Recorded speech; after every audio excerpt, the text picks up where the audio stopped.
This video is sponsored by Squarespace. To get 10% off your first purchase of a website or domain, go to squarespace.com/mattday.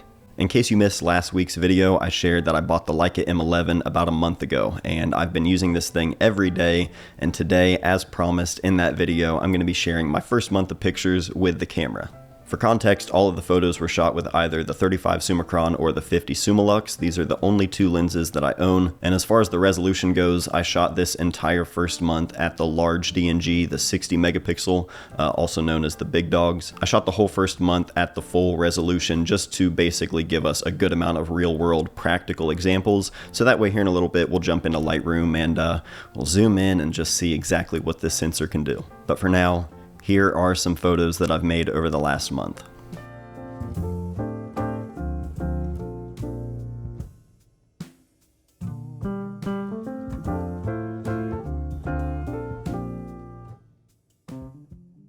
Naturally, with my M6 being the camera I've used the most to just document life, this camera just fits in perfectly there, and it gets a lot of use just day to day as I'm spending time either at home or just living life with my family. And during the week, while the two big kids are in school, when I can, I try to take that opportunity to just go on walks with my camera. And the first week I had the M11, I pretty much just wandered all over Chillicothe with it and just couldn't stop shooting. I went through, the last year and a half working with a Pentax 672 medium format film and just taking that big setup with me pretty much everywhere, just in case. And now, going back to just a simple M body just feels good. Now, one particular day, while I was getting new tires put on my truck, I was walking around just killing time, while that was being done. I got a text from my friend Ben asking if I wanted to come skate this curb in front of his house with him and AJ. So I went over there and I skated and I had some fun, but I had to see what I could do with this camera in terms of skate photos. Turns out they make an M-mount fisheye, like TT Artisans or 7 Artisans. Some artisan out there, they make a fisheye for this camera. We'll see, I don't know. I tried to get this part of the curb where there's a big chunk missing at the bottom of the frame to kind of lead up into where Ben was locking into this crooked slappy. So I had my distance set on the lens to where he'd be locking in, and I would just kind of hold it down at the bottom of the curb, and I would look at the back of the LCD just to kind of make sure my lines were roughly straight, and I would just basically be watching him and waiting until he locked in.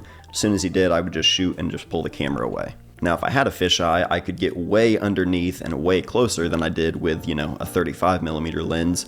Then I also would have to put a lot more trust into Ben that, he wouldn't just immediately crush this thing. So we'll see. Maybe I should just stick with the 35, or better yet, get a longer lens.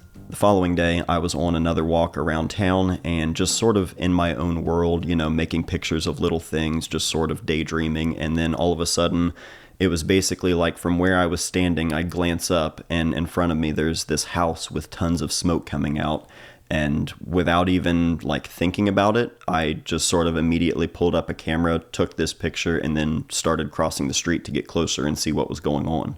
As I'm crossing the street to get closer, I see the woman in the house coming out, and about that time, a police cruiser pulls around the corner, and he pulls up, he gets out of the car, he's helping her get down off the porch, and he's asking if there's anyone else in there. She shares that there's nobody else in the house, it's just her. Just a minute or so later, the Chillicothe Fire Department showed up as well, and I continued to make pictures while they were there putting out the fire. Obviously, any house fire is just devastating, but thankfully, the woman who owned the house, she was out of the house, she was okay, and the fire department, they were able to get the fire put out.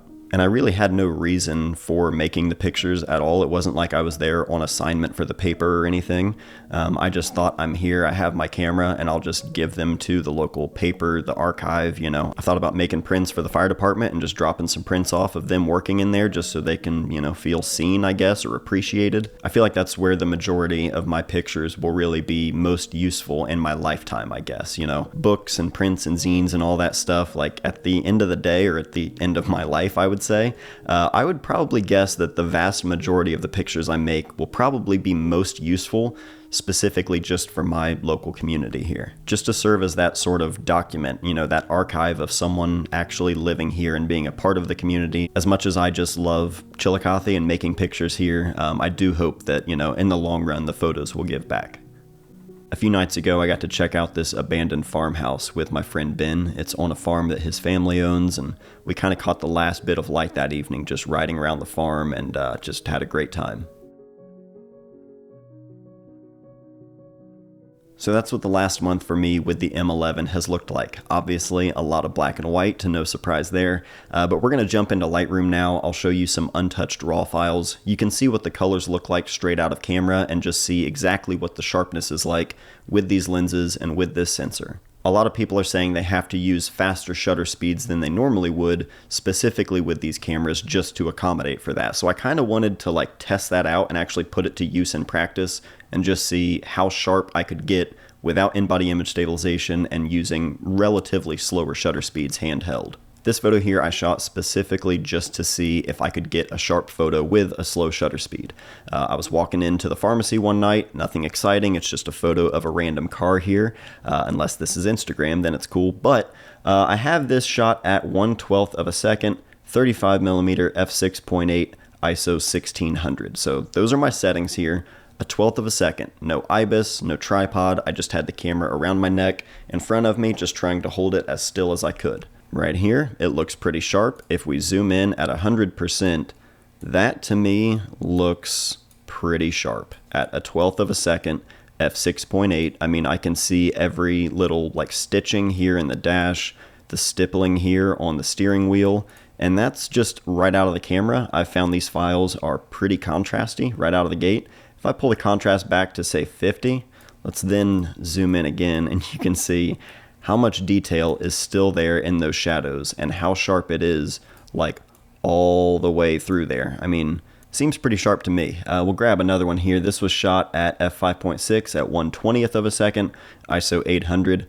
Super foggy morning, definitely underexposed this one, but if I bring it up just a little bit, is it the sharpest photo that I have in this catalog? Obviously not, but it's still usable, and it's a 1/20th of a second. I think I was just expecting so much more camera shake than what I'm getting based on what I was reading and just my own fears, because I do appreciate in-body image stabilization. I have typically shaky hands. That was one of the things that kept me from buying the M11 for most of this year, was just because I thought, from what people are saying, I'm not able to get anything sharp unless I'm using a faster shutter speed.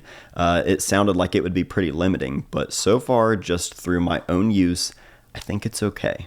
I have been asked about the colors straight out of camera on this sensor and just how it compares to other cameras like the M10P or the SL2 or just any other camera from any brand.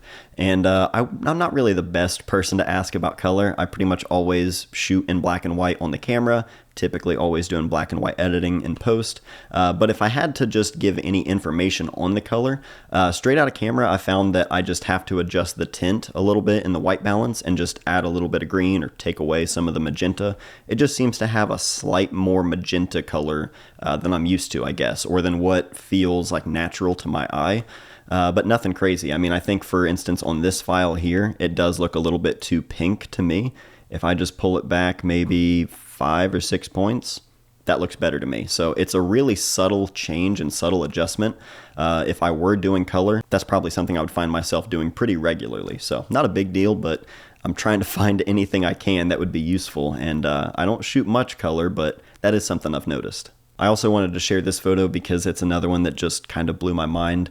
This was shot in my brother's van. I was in the passenger seat, he was driving. We were going down this exit ramp, it was sprinkling, we were in a moving van, I was shooting through the windshield, and when I zoom in here and see all of the detail and sharp detail at this far in the distance, again, this is 1/800th of a second, f4.8, 35mm Summicron, ISO 64. Straight out of camera, no adjustments, no sharpening, nothing. If we zoom in here, now we're at 200%. I mean, when I first clicked on this and actually zoomed in, I was like, oh, I didn't even know there were other cars all the way back here. I mean, you can count the bars, the frame of, these highway signs and everything. You can count the branches on the trees. Just wanted to take basically a note for myself of the light because I liked it. And in less than ideal conditions like this, getting that kind of sharpness. I share this photo specifically for that reason. I think if you're going out with the intention to make pictures and really squeeze as much as you can out of that resolution, getting this level of sharpness and everything just very candidly and not really trying to get the most out of it seems pretty capable to me.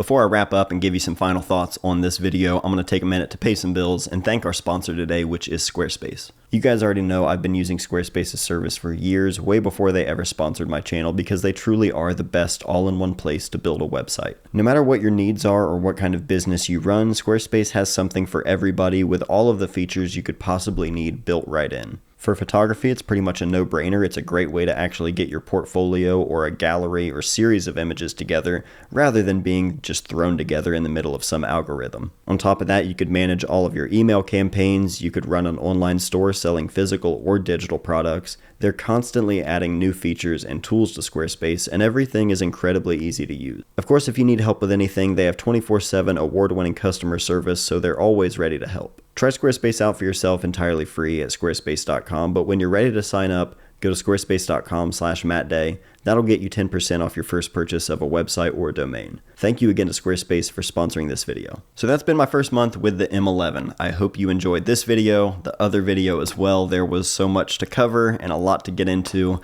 I knew it was going to take me a while. I actually recorded this one twice. I tried it once before and, had my lens on manual focus, so nothing was in focus the whole time and I didn't know it. I love that. And the house has been sick for the last couple of weeks, so it's been a little hectic. But thank you all so much for all the patience on this one.